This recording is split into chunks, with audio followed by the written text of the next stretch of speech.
Hello, good evening, viewer. I still remain your brother in Christ, Pastor Smart Nnachi, from the stable of Nnachi International Farms Limited. I'm about to show you what you are already seeing on the screen about a cucumber and maize farm we have developed. This farm is situated somewhere at Otamini Lane, Owerri. As you can see in the screen, lush green maize and cucumber crops. Honestly speaking, this farm has its own problem even before this time. You know, like human beings, crops contract disease from time to time, and if you are not knowledgeable enough, most of these diseases will sweep off your crops and the farmer will lose out completely. This very farm is not an exception. Though you see it lush green at this moment, it was not like this 2-3 weeks ago. If you look closely, you will see that this very farm is recovering from pest attack.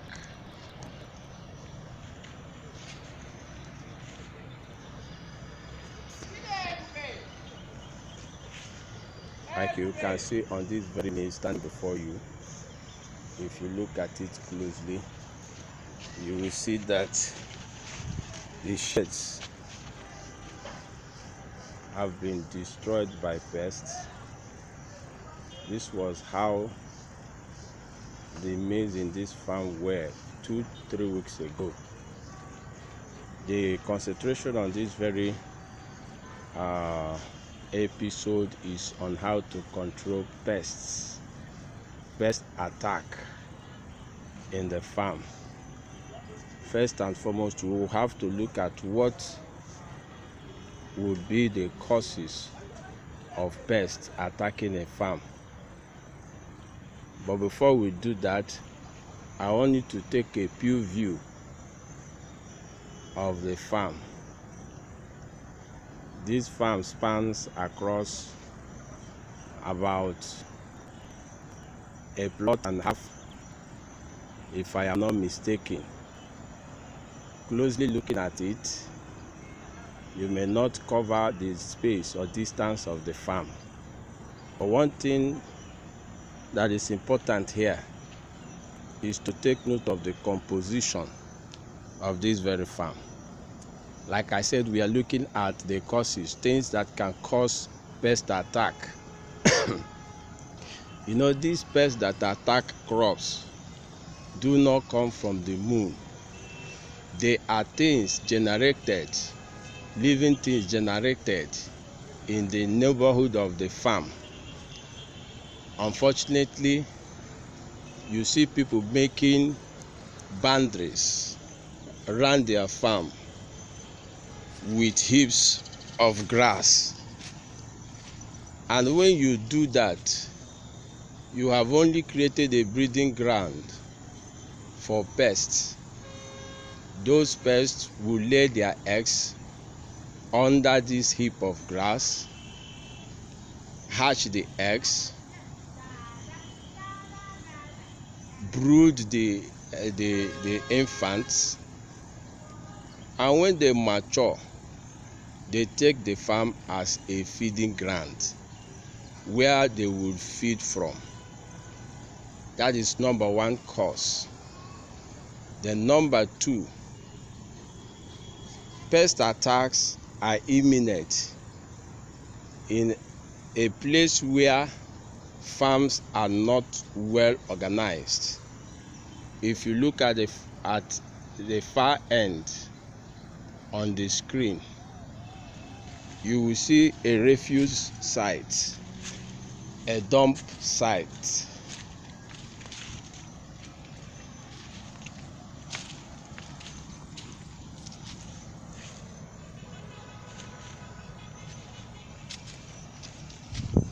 I am coming closer so that you will see it clearly.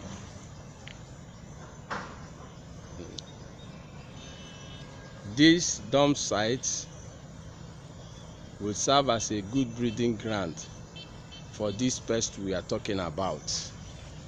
So looking at the environment where this farm is situated, it is clear that a farm in a place like this will not fall short of pest attack, and that is why this farm is not an exception. Okay, having pointed out these two things that can result to pest menace in the farm, let's now go back to the very farm I am explaining. Closely looking at this very farm, the crops here are just recovering from this pest attack, are owing to the treatments that have been given to the crops. This is the maize.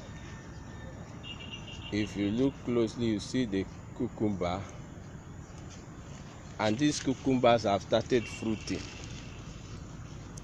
Let me show you some of the fruits.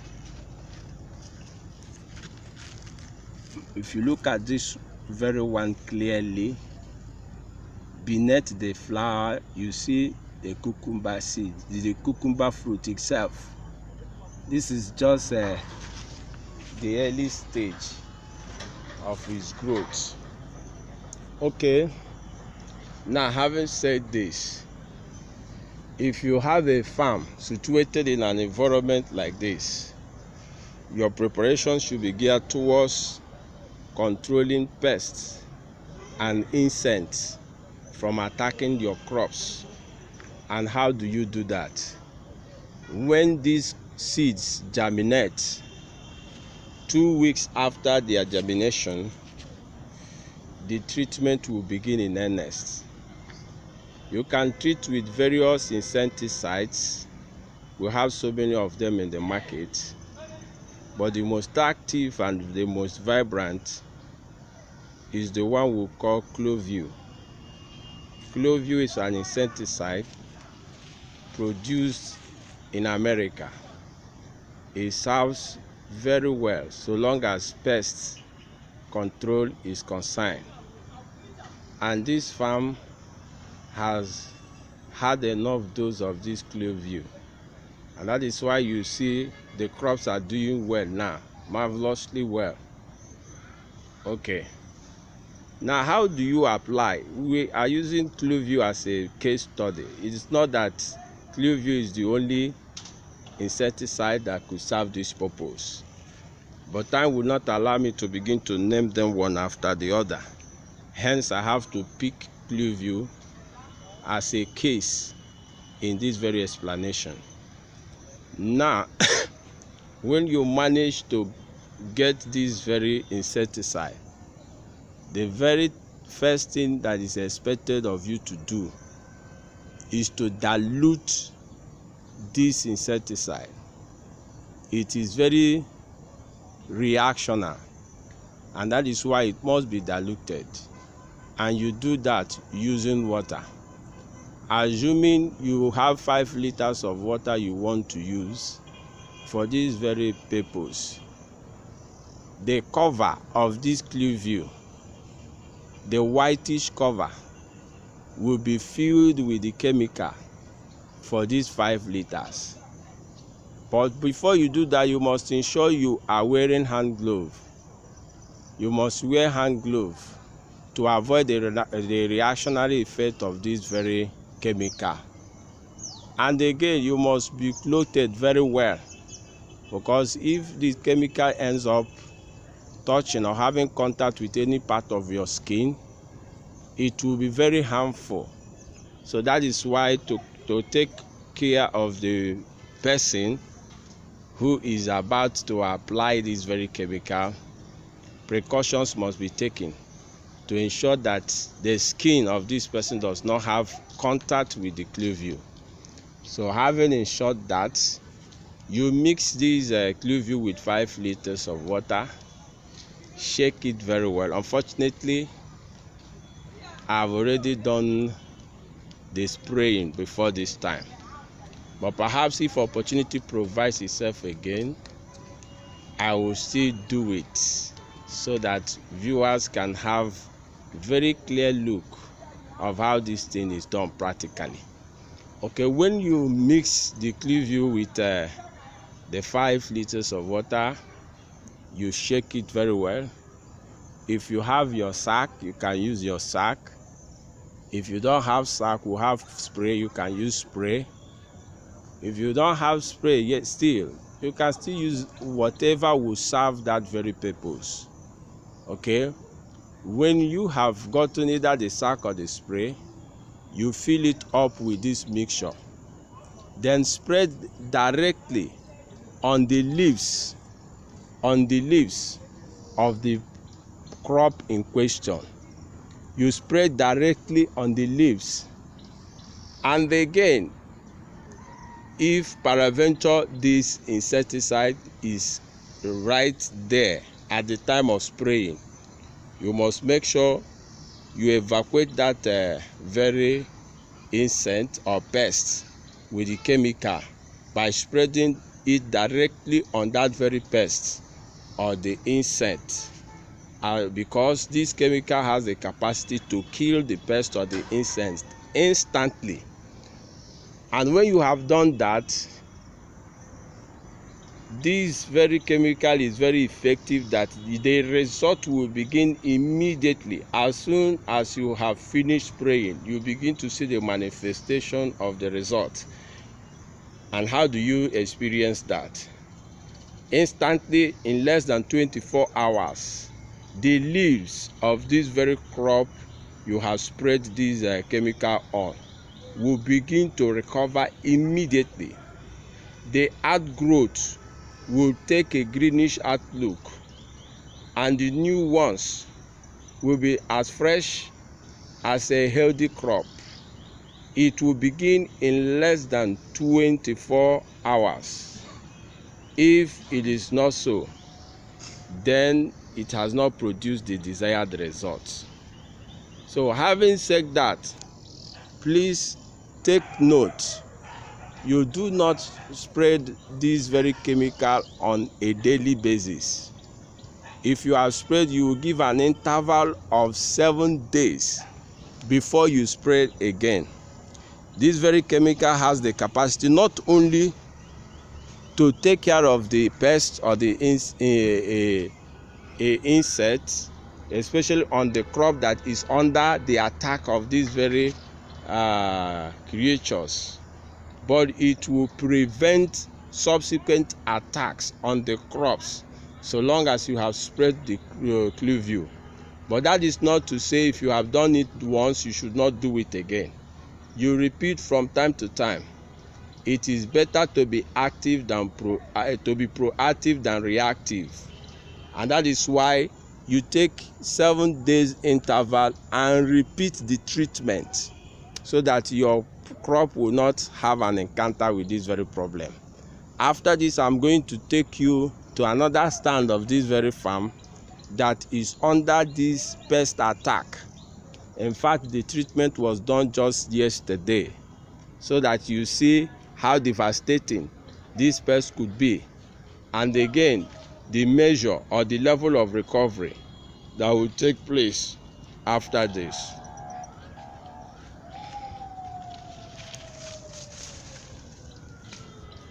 I'm taking you straight to the crop that was just treated yesterday against this very pest.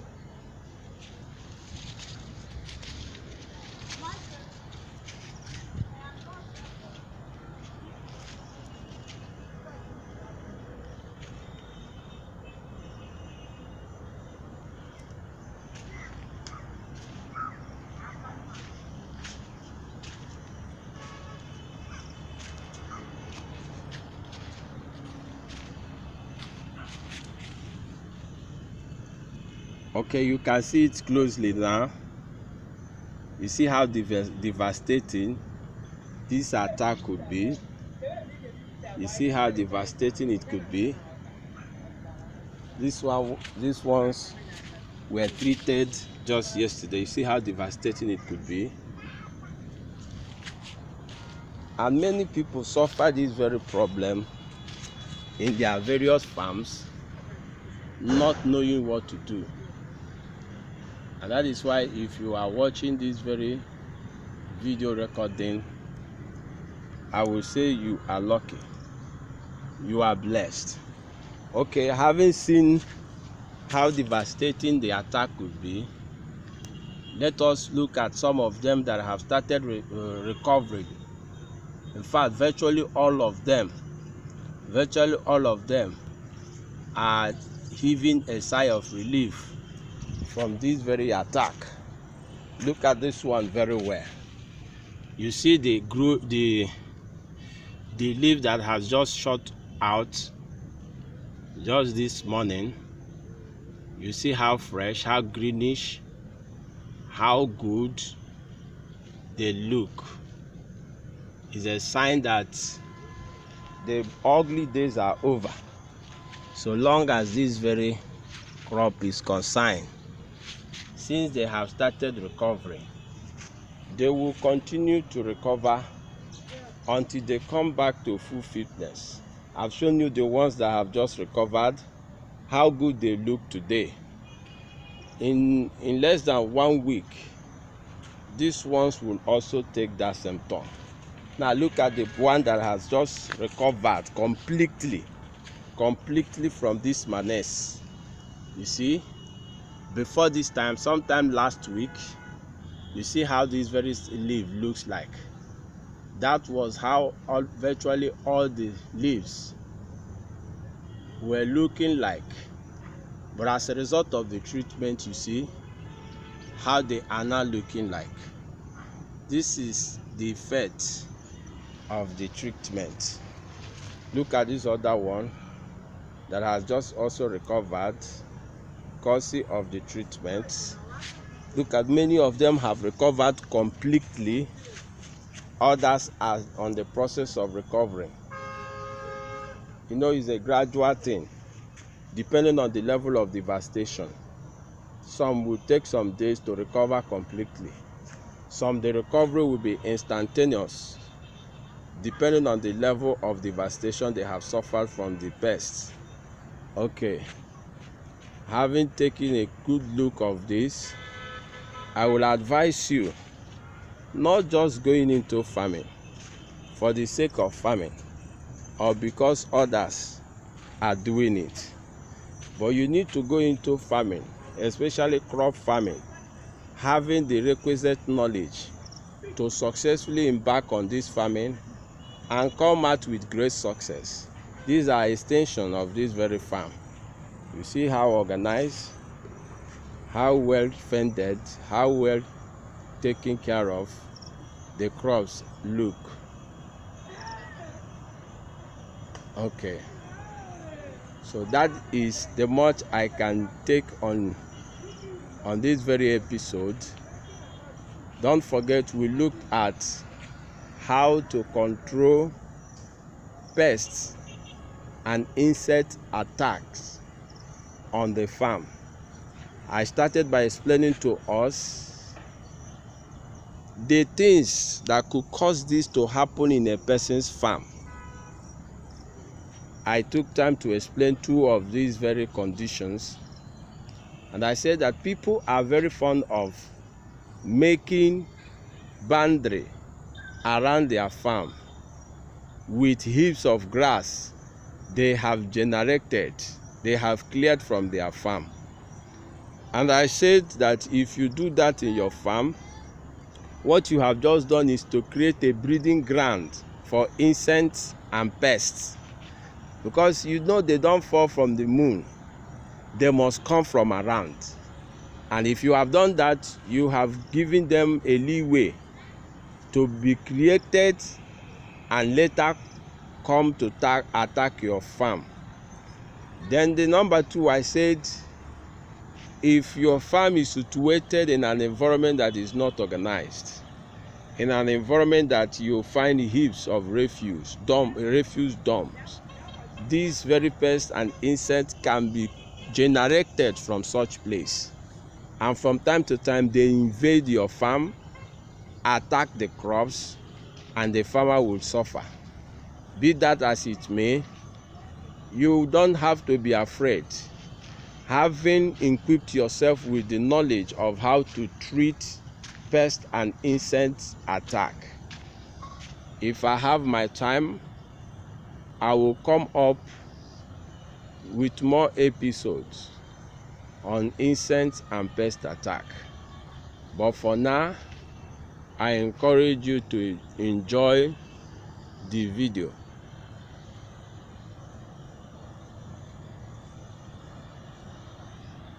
Thank you for watching. In case you want to ask questions or your farm is suffering the same fate, perhaps you don't know what to do exactly,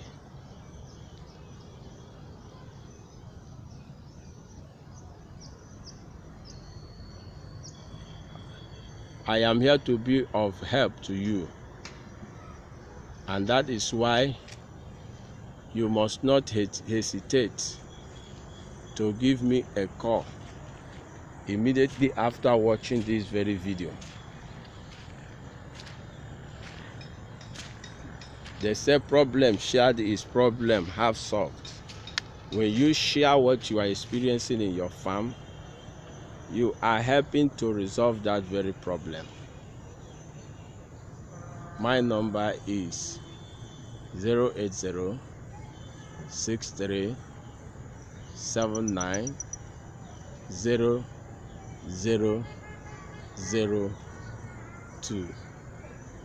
080 63 79